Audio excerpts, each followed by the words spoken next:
അമേരിക്കയിലെ കെന്റക്കയിൽ ചരക്ക് വിമാനം തകർന്നു. ലൂയിസ് വില്ലി വിമാനത്താവളത്തിലാണ് അപകടമുണ്ടായത്. ഹവായിലേക്ക് പോവുകയായിരുന്ന വിമാനമാണ് തകർന്നത്. വിമാനത്തിൽ 3 പേർ ഉണ്ടായിരുന്നതായി ഫെഡറൽ ഏവിയേഷൻ അഡ്മിനിസ്ട്രേഷൻ അറിയിച്ചു. വിമാനം പറന്നുയർന്ന ഉടനെ തീപിടിക്കുകയായിരുന്നു. വിവരങ്ങൾ ഐസൺ ജോസ് നൽകും. ഐസൺ, വിമാനത്തിൽ 3 പേർ ഉണ്ടായിരുന്നതായി മനസ്സിലാക്കുന്നു. നിലവിൽ ഇവരുടെ അവസ്ഥ എന്താണെന്ന് മനസ്സിലാകുന്നുണ്ടോ? നിലവിലെ സാഹചര്യം എന്താണ് ഐസൺ? അനഘ, നിലവിൽ നമുക്ക് ലഭ്യമാകുന്ന വിവരങ്ങൾ അനുസരിച്ച് വിമാനത്തിൽ 3 പേരുണ്ടായിരുന്നു. ഇവരുടെ ആരോഗ്യം സംബന്ധിച്ച് അല്ലെങ്കിൽ ഇവരുടെ സ്ഥിതി സംബന്ധിച്ചുള്ള റിപ്പോർട്ടുകൾ പുറത്തു വന്നിട്ടില്ല. പക്ഷേ അവർ വിമാനത്തിൽ നിന്നും ആ ടേക്ക് ഓഫ് ചെയ്യുന്ന വേളയിൽ അവരവിടെ നിന്ന് രക്ഷപ്പെട്ടു എന്ന ചില സൂചനകളൊക്കെ വരുന്നുണ്ടെങ്കിൽ കൂടി അഗ്നിഗോളമായി മാറിയ വിമാനത്തിൽ നിന്ന് ഇവർ രക്ഷപ്പെട്ടോ ഇല്ലയോ എന്ന് സംബന്ധിച്ച് കൃത്യമായൊരു വിശദീകരണം ഒന്നും വിമാന കമ്പനി ഇതുവരെ അല്പസമയം മുമ്പ് വരെ നൽകിയിട്ടില്ല എന്നതാണ് യാഥാർത്ഥ്യം.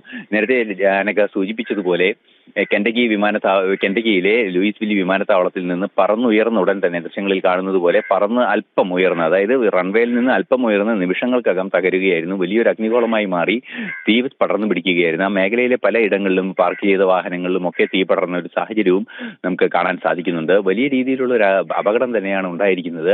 വിമാനത്തിലുള്ളവർ ജീവനോടെ ഉണ്ടാകാനുള്ള സാധ്യത ഇല്ല എന്ന് തന്നെയാണ് പ്രാഥമിക സൂചനകൾ വരുന്നത് എങ്കിൽ കൂടി അത് സംബന്ധിച്ചൊരു സ്ഥിരീകരണം ഇതുവരെ ഉണ്ടായിട്ടില്ല.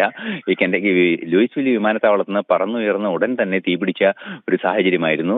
ദൃശ്യങ്ങളിൽ കാണുന്നത് പോലെ മറ്റുള്ള പ്രദേശങ്ങളിൽ നിന്ന്, അതായത് തന്നെ ജനവാസ പ്രദേശങ്ങൾക്ക് അടുത്തേക്ക് തന്നെയാണ് വിമാനം എത്തിയത് എന്നൊരു യാഥാർത്ഥ്യമുണ്ട്. അതുകൊണ്ട് തന്നെ ആ പരിസരത്ത് ആരെങ്കിലും ഉണ്ടായാൽ അവർക്ക്, അത് ഈ കാർഗോ ഉൾപ്പെടെയുള്ള സംവിധാനങ്ങളുള്ള ഒരു പ്രദേശത്താണ് വിമാനം തകർന്നു വീണിരിക്കുന്നത്. അതുകൊണ്ട് തന്നെ മരണസംഖ്യ വലിയ തോതിൽ ഉയരാനുള്ള സാധ്യത ഒട്ടും തന്നെ തള്ളിക്കളയാനാവില്ല എന്നാണ് നിലവിൽ നമുക്ക് ലഭ്യമാകുന്ന വിവരങ്ങളിൽ നിന്നും മനസ്സിലാക്കാൻ സാധിക്കുന്നത്. അനഘ.